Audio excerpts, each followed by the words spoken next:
guys, it's Mrs. C here with Cycle 2, Week 6. Woo! If you have made it this far, you are almost done with the first quarter. Congratulations, especially if you're a first-year tutor. I feel like the first 6 weeks, not that it's hard, but I just feel like it's the most nerve-wracking because you're figuring out your class, just figuring out how you like to tutor prep, trying to just kind of get a handle on everything. And hopefully at this point, you're starting to feel really comfortable, feeling good, and are ready to conquer the second quarter. So we will jump right into geography. So geography, we have our mountain ranges. We're still on the Europe side. And we're just gonna mostly work kind of from right to left. I think the only one that I will be doing different, I'm just trying to look on the map in here, is I'm gonna point out the Matterhorn when we are in the Alps because it just makes sense while you're there, especially with the little ones trying to go back. I will say on the colored maps, if you're using those, I feel like the mountains, because everything's labeled, they're just a little bit harder. So for this week, if you have the little kids, you might consider using the black line maps and maybe pre-coloring the mountains so they can find them easier, just because again, there's a lot of words written on here and it can be difficult to kind of see exactly where the mountains are. So just a suggestion. Maybe you only have the colored maps and that's fine. Maybe I would go in and make sure they can tell exactly where you are. So, all right, so we have the first mountain ranges are the Pyrenees Mountains. So if I have the older class, I would be saying, all right, we're gonna find Spain. Who can find Spain? You guys have learned that one, okay? Which country does Spain kind of curve around? It curves around Portugal. What city did we find in Spain last week? We found Barcelona. What country is Spain also connected to? It's connected to France. So just to kind of start reviewing those, making those connections between all the locations we're learning. So we are going from Spain into France and we are going to peer over the Pyrenees Mountains from Spain into France. So we have the Pyrenees and we're gonna peer over the mountains and peek into France, see what's going on over there from Spain. After we find out everything's pretty good in France, we're gonna walk on across and we're going to find the Alps, which start in the most eastern portion of France, and obviously go through Switzerland. That's what they're famous for. So the Alps kind of just make this nice little curve right over the top, or I say the top, it's not really the top, but you know, the top of Italy, the northern part of Italy. So we're just gonna take our hand and make a little curve for the Alps. And then I would say, can we find the red triangle, which is the Matterhorn? And so, however you want to get them to remember that. For the older kids, I'm just going to have them find it. And it's right in Switzerland. It's right in where France, Italy, and Switzerland connect on our map. So that's how we'll know that that one is the Matterhorn. So you can make a face of the Matterhorn because it sounds like you're mad for those little ones. Then we're gonna go over to the Carpathian Mountains. So when we did the rivers, the Seine River, Rhine River, Elbe, Po, Danube. So our Danube kind of scoops like this under Romania. The Carpathians are gonna kind of curve around and they're gonna like scoop out Romania. So you can take your arm and just kind of go around and scoop out Romania. And that's the Carpathian Mountains. They go all the way around and they go through the Ukraine. And I know my kids there have become more familiar with Ukraine since everything going on there. So you might just want to point out that, hey, this is a place that's still there, where the Carpathian Mountains are in the Ukraine. If you've heard about that, that's where we're talking about. So just kind of go in and scoop out Romania with the Carpathian Mountains. Then we're going to go down. If they were in cycle 1 last year, they would know the Black Sea. So see if they can remember where the Black Sea is, and the Caspian Sea, and I never can say this right, Caucasus, I'm pretty sure is how you say it. The Caucasus Mountains, the emphasis is on the first part. They divide Europe from Asia, and they look kind of like if the Black Sea kicked a ball over to the Caspian Sea and like you were drawing it and you left like a little trail of dots where the ball went, because the Black Sea looks like a shoe. They're kicking a ball over to the Caspian Sea, and that's the Caucasus Mountains. So they are in between the Black Sea and the Caspian Sea. Then our last mountains that we have are the Ural Mountains, and they are again our division between Europe and Asia, and they're the division from Russia and Siberia. So we are just gonna put our arm up for the Ural Mountains. So to go back over those, I'm sorry, this geography's taking a little longer today, I feel like, but we have the Pyrenees. We're peering from Spain into France. Once we saw everything was okay, we went over to the Alps, which start in France and curve over the top of Italy through Switzerland. Then we went through the Carpathian Mountains and we scooped out Romania, because that's what it kind of does. Then we kicked a ball with our Black Sea shoe through the Caucasus Mountains over to the Caspian Sea, and then we had the Ural Mountains. So they're right there, straight up and down pretty much on the eastern part of our map. So that's geography for this week. All right, so we're gonna move into the multiplication tables. So again, I feel like the 11s are a little easier than some of the other ones. So we have the 11s and the 12s this week.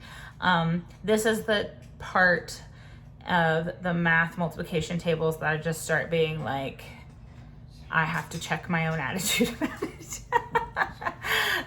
It's not that I don't like doing multiplication tables, it's just having to do them in class and make them fun. Math is so much fun, but I feel like just having to recite multiplication tables isn't always the most fun thing. So, I think what I would do for this week is have the kids do kind of like a popcorn kind of thing where I go around and we go around the room and I point, and when I say, they have to say the next one, and I will time them as we do that and see how fast we can get through the entire multiplication table, and then try again and see if we can beat our time. And when I do that, I will probably start at a different place so that everyone is not getting the exact same equation every time we're doing it, so that they're having to say a different one each time. So again, I will set a timer, point to the first student, they'll say 11 times 1 is 11, the next student will say 11 times 2 is 22, and we'll move around the room and see how fast we can do that. If they're liking doing that, I might do it again for the 12s. If they are not liking that so much, then for the 12s, we might do the Yahtzee again. I'll probably just keep that in my bag if I'm feeling like we need something, because I usually always have dice. So the Yahtzee is where, while the rest of the class is working through and saying the entire multiplication fact for 12s, then one person is rolling a bunch of dice and trying to get all of one kind. So if they roll and they get a bunch of 2s, they can continue rolling until they have all their dice with 2, kind of like you play Yahtzee. So that's what I will probably have available for that if they get bored with the popcorn thing. For the younger classes, again, I have those cute numbers that have everything on there where you can just tap through the number and do the skip counting song. You might do jumping, because I think I haven't suggested that for a couple videos, and that's a good one to get them up moving. So have them written up on the board, and just after going over the song one time, circle a few numbers and have them jump for those. You can underline numbers too, and they can squat, so you can have jumping and squatting and jumping and squatting, but beware, you will be out of breath by the end of it. Moving on to English, so we have possessive pronouns. So I'm a visual person with words, so as I'm thinking of these, I'm thinking like possessive and bringing things in, and nominative makes me think of name. Objective means like, you know, when you're an objective person, like you don't show like partiality. So like that's just kind of how I start remembering how these go together. So if you were that type of person too, maybe that's helpful. So possessive are like, who is in possession of something? Whose is it? So we have mine. So I'm gonna kind of like grab it like that's mine. Yours, you could act like you're giving it rather than shoving it. Yours, handing it to somebody, and then his, hers, it's theirs. Ours, so for ours, it's like both of ours together. So maybe in your class, you will kind of pair people up and they can put their arm around each other and just like put their hand like, this is ours, you know, ours.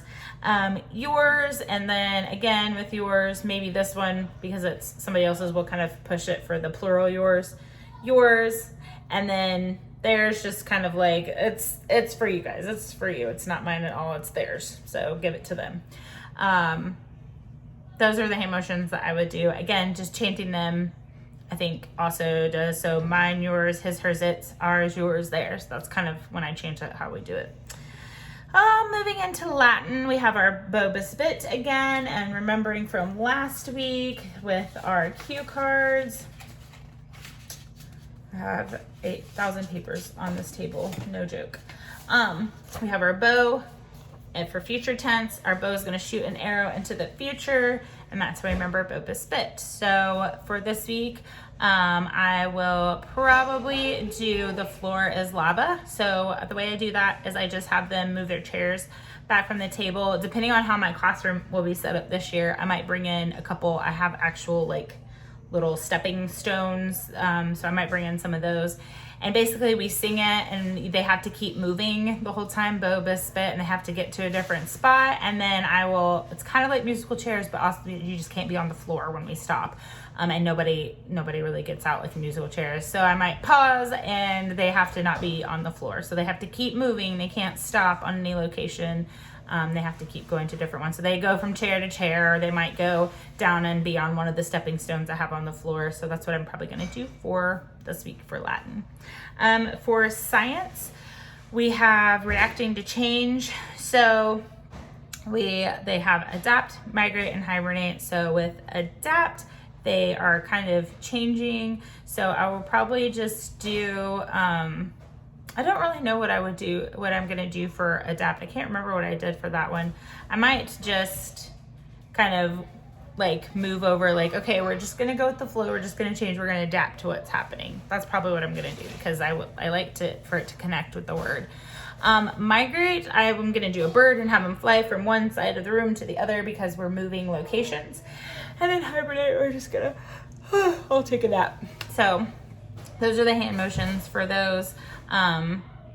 Again, you could do, if you didn't do one of these last week, you could do them where you have different locations in the room and they have to go to the adapt, migrate, or the hibernate location. You can do it where there's different poses that you have to do for each of them, or for each time you say it. So the first time you say it, we're going to stand still. The second time we say it, we're going to stretch way up to the sky and say adapt, hibernate, migrate, and then, or adapt, migrate, hibernate, and then we're gonna go down and touch our toes and say it again. Sometimes, especially if it's like a slothful day in your class, it's kind of nice to do stretching like that while we're saying it. Just kind of gets our bodies and our blood flowing. So that is an option for science. For history, I think my class is going to be okay with this. I don't know. It's difficult for me to give you guys ideas because I haven't been in my own class yet to kind of say, okay, this is what's working for me. But I anticipate, knowing most of the kids, being somewhat familiar with them, that they will be okay with acting some of these out. So I will give each person, or maybe a couple people, to be Leonardo, Shakespeare, Michelangelo, and Copernicus. And then when their part in the song comes, they can act out however they feel like that person would act out what they were. So Leonardo being an inventor, maybe they're going to get down and pretend like they're tinkering with something, drawing, or maybe they're going to be doing something up here. I'll let them kind of decide that, but I'll kind of give them ideas. And then Shakespeare being a famous playwright, so the to be or not to be, or he could be writing because he's writing his plays. Michelangelo, famous artist, so be painting. He obviously did the Sistine, so they might be back like this painting. And then Copernicus being a famous scientist, who might be like pouring things together, looking through what is that thing they used to look through for the scientists? I don't remember what that thing's called, but you know, like looking through stuff. Well, however they want to act it out, I'm gonna let them act it out. Hi back there. And let them each take turns, and then if they'd like to rotate and be somebody else, they can be somebody else. So that's what I will do for this week for history. Okay, I think that's everything except for timeline. So we had India's, again, pointing to the middle of the forehead, Mauryan Empire. So they were known for their roads. So we're just going to kind of move our hands in a rotorly fashion. And then we have Mayans in Mesoamerica. If you look at the cards, you can see it has like one of these really square kind of temples on it. So that's the shape that we're making here. Then we have the, oh, wait a minute. Oh, shoot. Did I do? No. Okay. I've done multiple videos today. I'm gonna be honest with you, and I thought the last video I thought I did the wrong timeline, but I didn't. It was just that I went back and checked myself on the videos to make sure that I was doing the right one. So, okay, Mayans of Mesoamerica. Look at go. Then we have Punic, so we're gonna run our finger down our nose because they were that was like the helmets that they wore. So Punic Wars. And then we have Rome. So we're gonna have Rome, and it's gonna conquer, and we're gonna do this again for Greece. And then we have Roman dictator, and then we're gonna make a J for Julius Caesar. And then we're gonna go right into a C, going from our shoulder to our hip for like a sash for royalty. So Caesar Augustus. And the pox, you're gonna kind of rub your hands together and then come down like this. And that's a sign for peace because it was a peace treaty. Pax Romana. And then we're gonna have J for John. And then we're gonna tuck our thumbs under our fingers and take our hands and go down and up for Baptist, for baptism. So, yeah, so again, India's Mauryan Empire, Mayans of Mesoamerica, Punic Wars, or Rome conquers Greece, and then you have Roman dictator Julius Caesar, Caesar Augustus, and the Pax Romana, John the Baptist. So hopefully you got all of those, and hopefully those were all right. You guys asked for me to do all these videos early, so I blame you. No, just kidding. I did check those. There's some of them are so similar in between week 5 and 6. So anyway, so the only thing I did want to say on science, you have experiments 3 and 4 out of the Van Cleves books, and when you're doing them, especially for thick, really good thing to point out is when you are taking the paper and holding it up to the light, it diffuses the light and it softens the light. And that is what, when we are clouded with sin, that's what happens to our light. And we're supposed to be letting our light shine. And if we have things in our life that keep our light from shining, it dims the light and you can't see as well, and it's not as bright and shiny. So just like a little spiritual point to point out there. And also in the cover up, it makes me think of the log in your own eye and the speck, or the log in your eye and the speck in somebody else's eye. That, you know, when you got something right here, how could you not see that? But you can see the, you know, something else that somebody's doing. So just 2 little things that as we were going over these in tutor training that I thought of. So anyway, congratulations, you have made it to week 6. I hope you had an awesome first semester and that you are just loving tutoring and plan to do it every year from now on. I hope you guys have an awesome week, and if you have a break coming up, have a good break, and I will be back in probably a few weeks once I kind of get going and get myself set with my class. I will try to record the second semester's videos and have those up. I'm hoping sometime in September. We are going on vacation in August, so I'm going to wait till after that to try to do those, and then hopefully I won't lose anybody in there. So, all right guys, I will talk to you later. Bye.